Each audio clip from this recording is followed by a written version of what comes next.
All right, so let's dive into one of the most elegant, powerful, and for a time, absolutely terrifying equations in the history of science.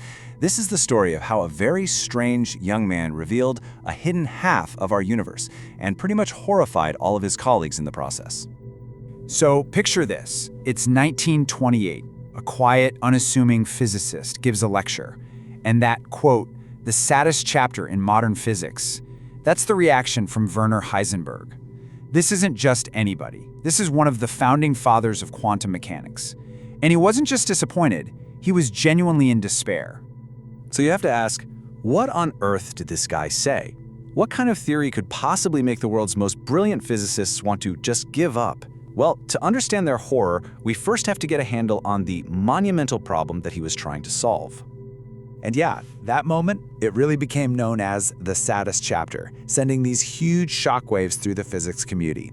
And Heisenberg wasn't alone. You had Wolfgang Pauli, who was famously sharp-tongued, and he reportedly joked that he was just going to abandon physics altogether and go write a utopian novel. The theory was seen as this beautiful, beautiful disaster. Okay, so let's get to the core of the conflict. Back in the early 20th century, physics was basically built on two revolutionary pillars. The problem was, these two pillars couldn't stand together, and physicists were desperately trying to figure out how to unite them. On one side, you've got Einstein's special relativity.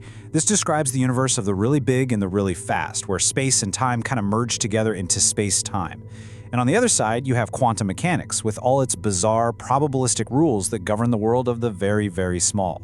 Now, both of these theories were unbelievably successful, but they were fundamentally incompatible.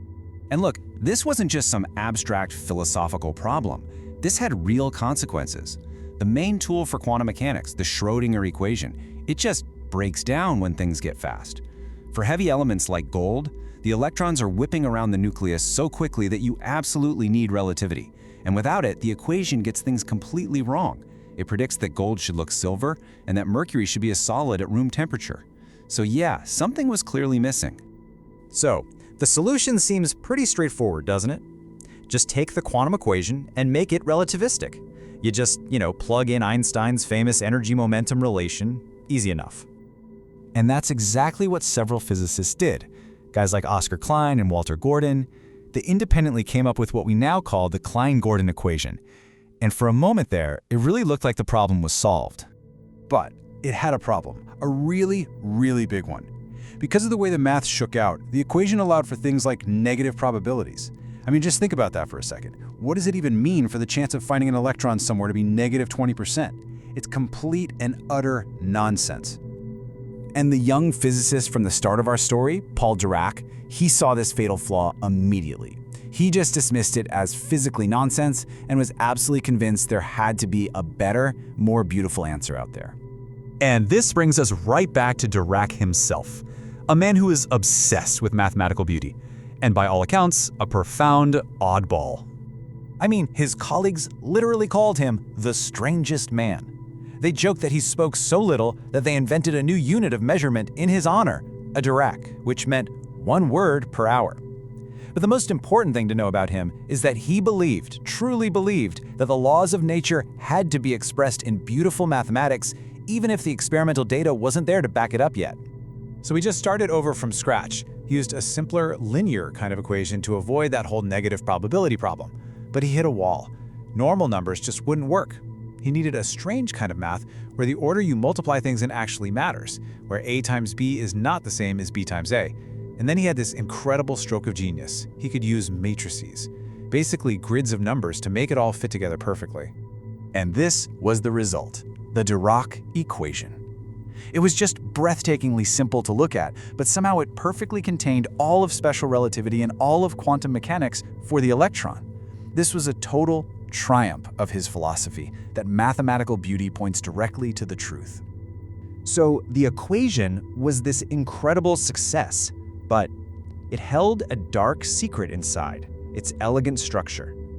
One that brought back an old nightmare and finally explains why Heisenberg was so horrified. This equation worked astonishingly well. I mean, without even trying, it naturally predicted a quantum property called electron spin, something that other theories had to kind of awkwardly tack on later. This explained all sorts of subtle details in the light that atoms emit. It was a huge success. But here's the terrifying twist. Remember those 4x4 matrices he used? Well, that meant his equation had 4 solutions. 2 of them were great. They described the electron with its spin up and spin down states, just like they expected. But the other 2, they described an electron with negative energy. And that was the source of all the despair. A particle with negative energy would be catastrophic. It would mean that any electron in the universe could just keep falling to lower and lower energy states forever, spitting out an infinite amount of radiation as it went. It implied a universe that was fundamentally unstable and honestly should have collapsed in an instant. So Dirac was completely stuck.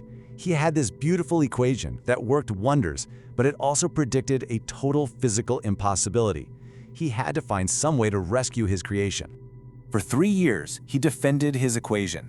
Then, in 1931, he made this astonishing leap of logic.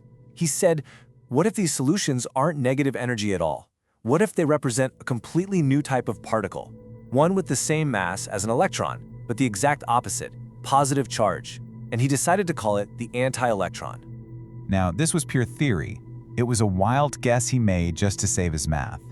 But then, the universe confirmed he was right.